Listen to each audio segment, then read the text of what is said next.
Então aqui, a única maneira de a gente vir aqui pro Brasil seria com um navio. Então essas flechinhas é o caminho que esses navios faziam. Então a gente vê aqui, olha, eles saem de diversos lugares diferentes da África. Eles vêm para alguns lugares do Brasil. Só que não tem escravidão só nesses lugares que estão apontados. O Rio de Janeiro era onde recebia mais escravos, só que desses lugares iam indo para outros. E aqui em Florianópolis, geralmente, os escravos que vinham, eles vinham do Rio de Janeiro.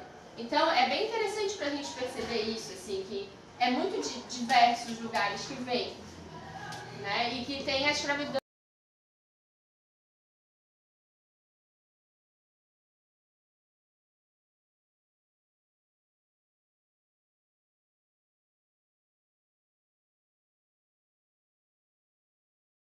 Então, como a gente viu, no testamento da Benedita, da Dona Ana, também tinha dinheiro e uma casa.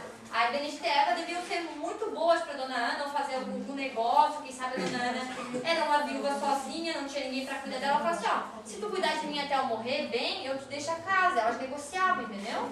Era uma proposta. Então a Benedita e a Eva ganharam a casa da Dona Ana, porque ela não tinha filhos, e ganharam dinheiro também. Então elas tinham uma herança, uma casa, e elas já não eram mais escravas. E cada uma delas tinha 2 filhos, então eram 2 mulheres e 4 crianças. Tudo numa casa só, 6 pessoas. Só que ali acontece a reviravolta da história. Estava tão bonito, né? Agora elas não eram mais escravas, elas tinham uma casa, elas tinham dinheiro, elas podiam andar pela cidade, comprar roupa, tudo que elas podiam fazer. Só que daí tem uma reviravolta. Tem um vilão. A Benedita e a Eva, elas perdem a guarda da criança, das 2 mais novas. A filha mais nova de cada uma não fica mais com elas. Ambas nascidas após a lei do ventre livre. Então, 2 sociedades patriarcal. O que significa isso? Se tivesse mais pensão, não ficava. É isso, mas só que é uma questão a mais. Normalmente quem tinha condição era o homem. Porque a sociedade patriarcal, o que é patriarca? É o pai da família. Então, é uma sociedade que gira em torno do homem. O homem é o centro da família.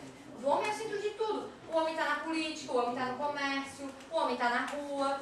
A mulher sempre tem um espaço abaixo. Ela está atrás do homem, sempre, né? Tá o homem, vem então, depois vem ela. Por exemplo, então essa questão é importante. Agora, o que significa elas serem leis do ventre livre?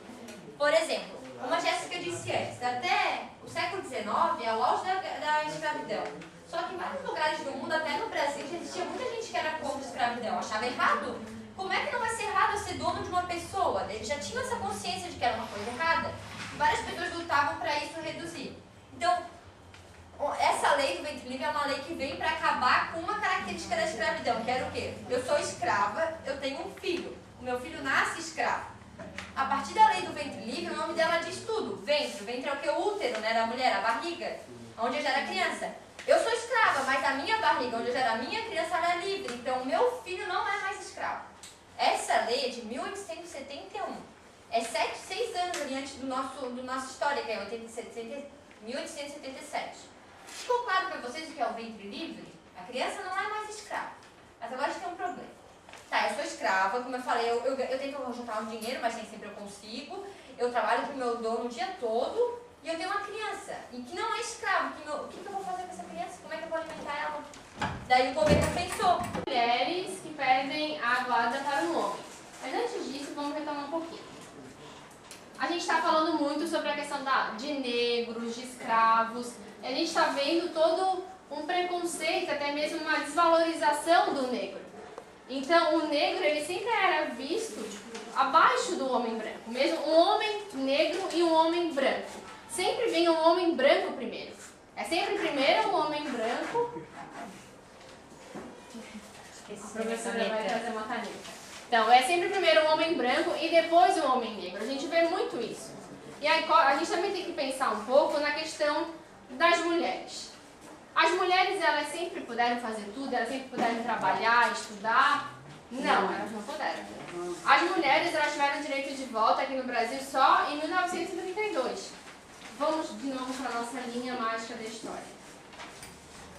Gente, se a escravidão está muito próxima e a história que a gente está contando é de 1877, 1932 é aqui, ó. Por aqui. Olha só, gente, como está próximo. Como a mulher conseguiu alguns direitos muito próximos da gente. Então, Além de tudo isso, pensar a Benedita e a Eva, o que elas são?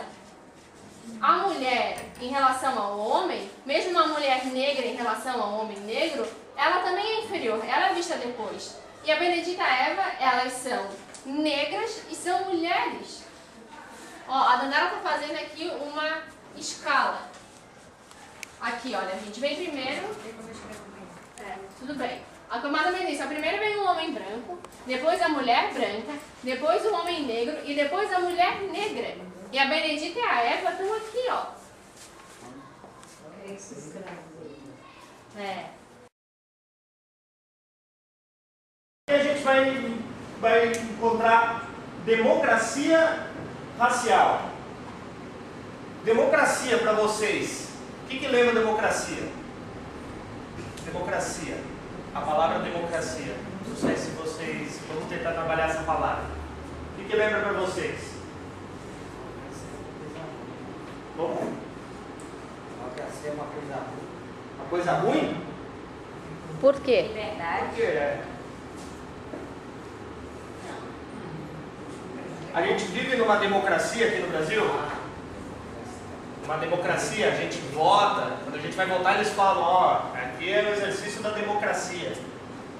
Quando a gente vota, teoricamente não, verdadeiramente, o voto do pobre vale a mesma coisa que o voto do rico, é um voto. Não é verdade, pessoal? Não é verdade? O voto do pobre vale a mesma coisa que o voto do rico. Então, democracia racial daí seria a ideia de que todas as raças são iguais. Não tem raça superior à outra. E se criou um mito, a palavra mito seria, se criou uma lenda, se criou uma fama, que o Brasil é um país que tem uma democracia racial. Ou seja, que brancos, negros, indígenas, asiáticos, todos vivem em harmonia, todos têm os mesmos direitos, os mesmos deveres. Vocês concordam com isso, pessoal? Vocês concordam que aqui todo mundo vive em harmonia? Não tem preconceito. Não tem preconceito? Não, né? Então, foi um mito que se criou. Olha, as pessoas têm segurança, tudo de olho assim, Muito ladrão, bom. vai roubar, não sei o quê. É isso aí, o segurança já ficou E atento, né? nem sempre, assim, não tá mal vestido assim, nem sempre a pessoa tá à vontade, mal vestida assim, quer comprar alguma coisa, não, ele vai roubar. Nem sempre eles vão roubar, sempre aqueles todos vestidão, de gravata que roubam. Nem são todos, mas alguns. É isso aí, ó. É que nem falou, é um julgamento, é um preconceito. Já quando a pessoa negra entra, já associa com a criminalidade, pode roubar. Pô, quantas vezes acontece também, a pessoa negra está andando de noite na rua e a pessoa atravessa, que vai passar na mesma faixa, né? Então tem essas pequenas coisas, pequenas que não são pequenas, né? São muito significativas, elas têm uma importância muito grande. Mas é aí que a gente vê que o mito da democracia racial é simplesmente um mito mesmo, é uma lenda. A gente não vive numa democracia racial. A gente é um país muito racista. Só pra... O preconceito e o racismo hoje, presente, vem muito vinculado com o nosso passado, que as meninas trabalharam, o século XIX, que é aquela linha do tempo. O século XIX seria o quê? 150 anos atrás. Para nós parece muito, né? É gigante o tempo, mas para a história faz muito pouco tempo. E isso tem muitos reflexos ainda aqui na nossa sociedade, né? Ainda é muito marcante aqui.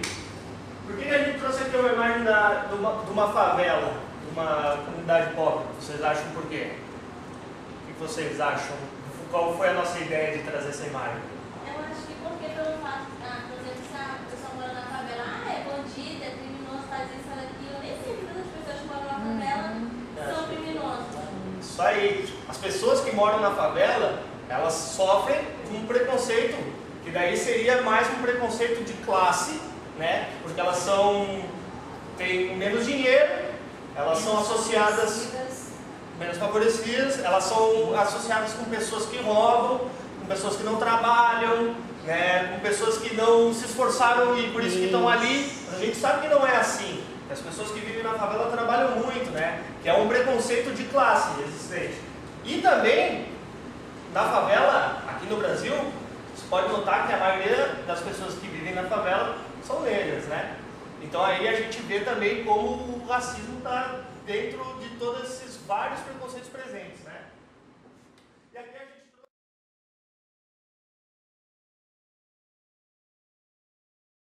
O que acontecia? Separação de negros e brancos. Tá?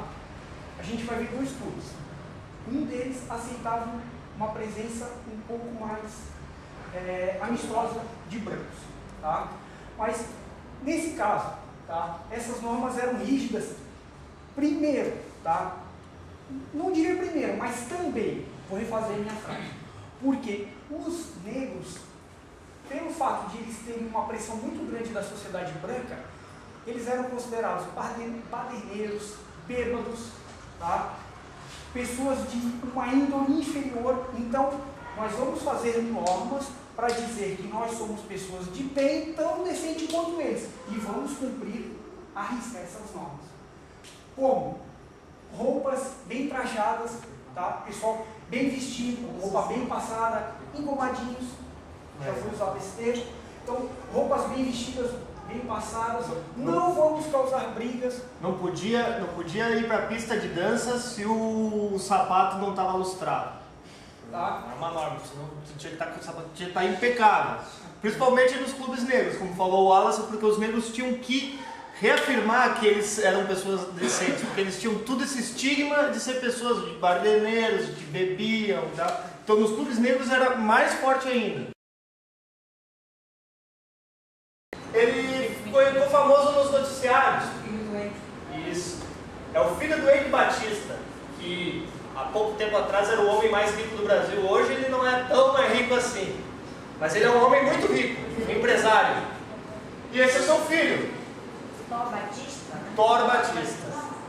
Esse rapaz pegou o seu carrão, a sua McLaren, saiu embriagado, bateu num rapaz que estava de bicicleta voltando para casa depois do serviço, matou. E vocês acham que ele foi preso? Vocês acham que ele ficou na cadeia?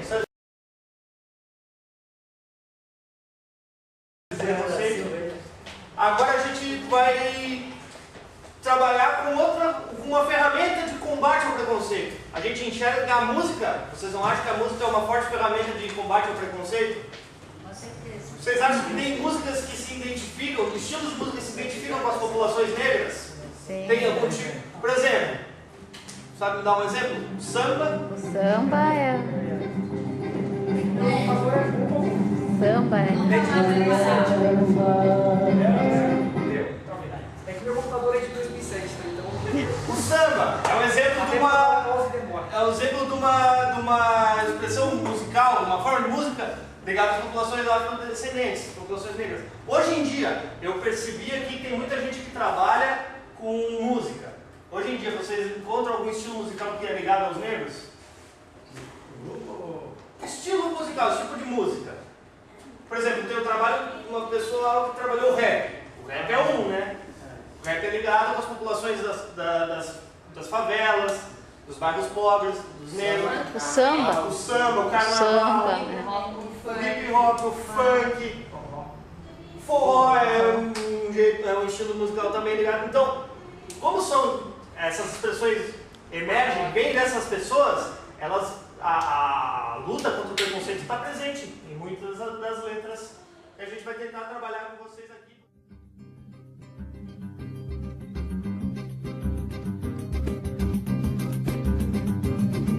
Samba agoniza, mas não morre.